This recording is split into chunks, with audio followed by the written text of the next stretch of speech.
So welcome to the first of two lessons for simplifying radicals. So this is kind of a new concept, not this first screen, but the next screen. And we're going to spend a couple of lessons kind of taking this sort of a little bit slower.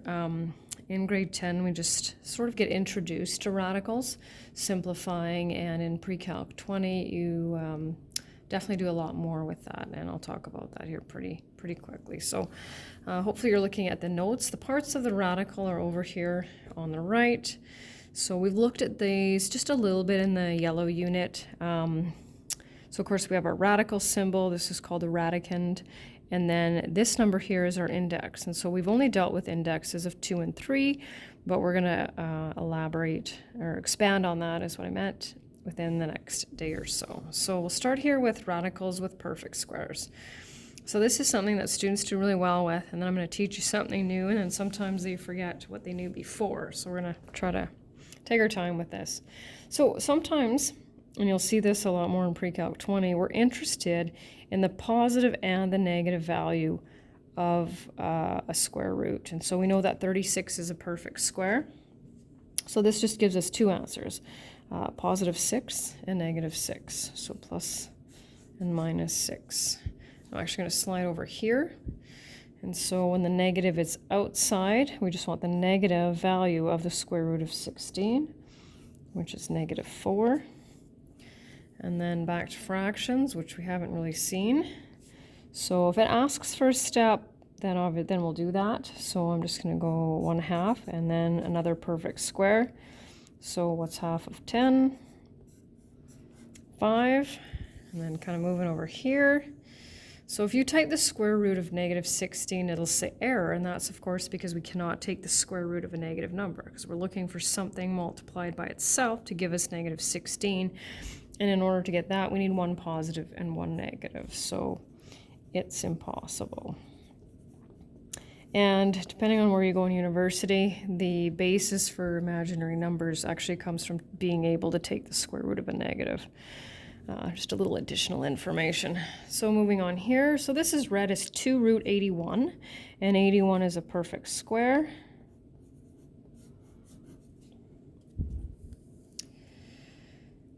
And again, negative 3 times 11 is negative 33. So there we go.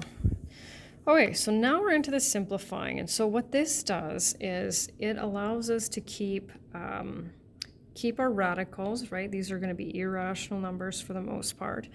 And it allows us to have our answers just be more precise as opposed to converting it to a decimal and rounding it. So that's probably the easiest way to explain it. So first thing we need to do is check to make sure that this is not a perfect square. So just like when we factored and I said make sure you check for that GCF, we want to check to make sure this is not a perfect square. If it is, we'll evaluate it. If it's not, then what we need to do is we need to look at our list of perfect squares, and we need to find the largest perfect square that divides evenly into 12. And in this case, it's 4.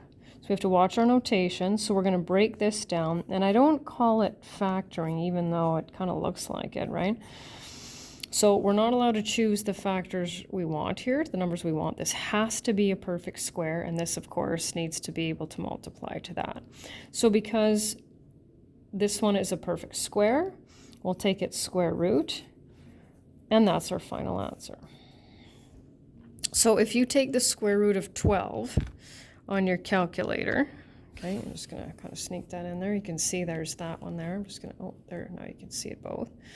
So when you take the decimal equivalent of 2 root 3, you should also get the same thing because they're the same, right? We should just simplified it. So for the exam, you'll be able to do that. For the quiz, you'll need to use a basic calculator, and we'll talk about that later on. So moving on, this one. So not a perfect square, so we need to find the largest perfect square that divides evenly into it. Root 9 times root 5. Perfect square, 3 root 5. And we're just going to keep going. So again, now this time we have what I'm going to call a numerical coefficient, which is fine. So we're going to keep that 2, right? We're not going to drop it. We're going to bring that down. Largest perfect square that divides evenly into 200 is 100 times root 2. And I'm going to show more steps just for understanding here. So we'll leave this 2, right? This is always going to be a perfect square. In this case, tomorrow cube, power of 4, etc., etc. And then 10 root 2. So once again, if you took your scientific calculator and typed in 2 times root 200 and 10 root 2, you should get the same decimal equivalent, right?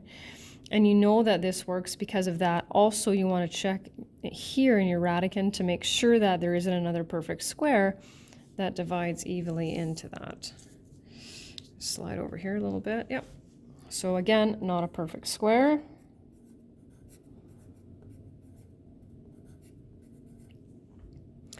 We just keep going.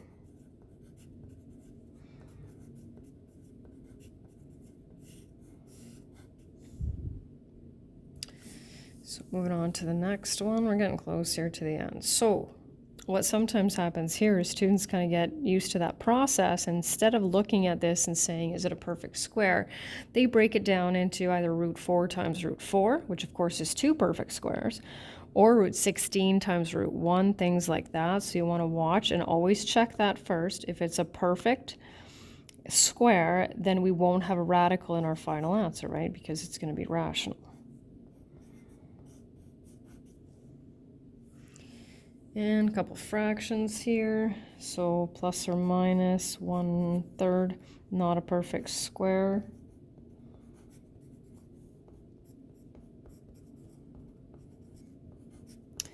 And what's 1/3 times 3? Well, when we multiply fractions, we multiply numerators, multiply denominators, and simplify. So that'll be 3/3. So plus or minus root 3. And yes, you can definitely put the 1 there if you want. Moving on. So here's one where I'm going to do, actually I'm going to do this here so that I can get rid of it afterwards because it's not going to be quite right. So I'm going to do this. So let's just say you looked at this and you went, okay, not a perfect square, okay, and you did this times this, right? 4 times 20 is 80 and 4 is a perfect square. And then you kept going, right? So if you check the decimal equivalents, you'll see that they are the same. However, what other perfect square divides evenly into 20? 4.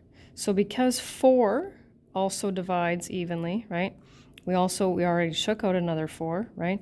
What should we have used in the first place? 16. So if for some reason you kind of realize, you can either erase it or you could keep going from where you were and then just keep simplifying it. So that's what you want to check for, is to make sure you have that. And then the last one for this lesson,